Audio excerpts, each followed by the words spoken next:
जय श्री राम, जय हनुमान। ये मेरी पहली वीडियो है यूट्यूब पे।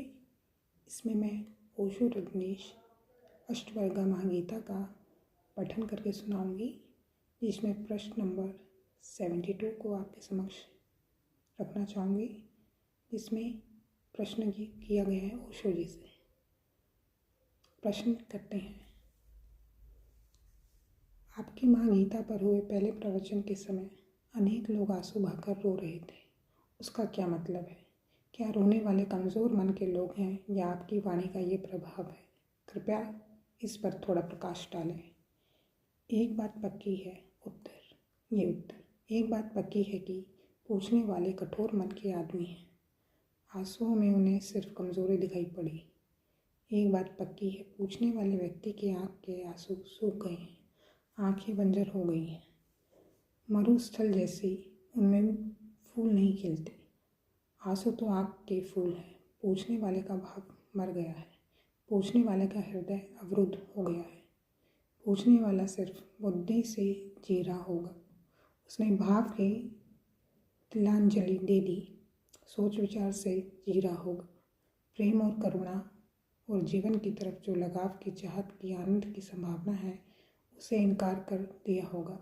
कोई रसदार नहीं बहती होगी।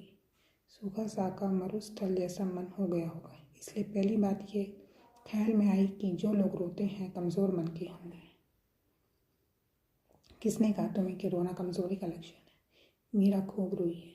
चैतन्य की आंखों से झरझर आंसू बहे। नहीं, कमज़ोरी के लक्षण नहीं है, भाव के लक्षण है। भाव की शक्ति के लक्षण है। और ध्यान रखना, भाव विचार से घिरी बात है। मैंने कहा, पहले कर्म की रेखा, फिर विचार की रेखा, फिर भाव की रेखा, फिर साक्षी का केंद्र। भाव साक्षी के निकटतम है, भक्ति भगवान के निकटतम है, कर्म बहुत दूर है। वहाँ से यात्रा बड़ी लंबी है। विचार भी काफ़ी दूर है, वहाँ से भी यात्रा काफ़ी लंबी है। भक्ति बिल्कुल पास है।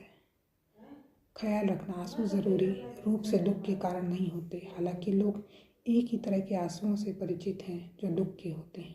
करुणा में भी आंसू बहते हैं, आनंद में भी आंसू बहते हैं, अहोभाव में भी आंसू बहते हैं, कृतज्ञता में भी आंसू बहते हैं। आंसू तो सिर्फ प्रतीक है कि कोई ऐसी घटना भीतर घट रही है जिसको संभालना मुश्किल है। दुख या सुख, कोई ऐसी घटना भीतर घट रही है जो इतनी ज़्यादा है कि ऊपर से बहने लगी। फिर वह दुख हो, इतना ज़्यादा दुख हो कि भीतर संभालना मुश्किल हो जाए तो आंसू से बहेगा। आंसू निकास है। या आनंद घना हो जाए तो आनंद भी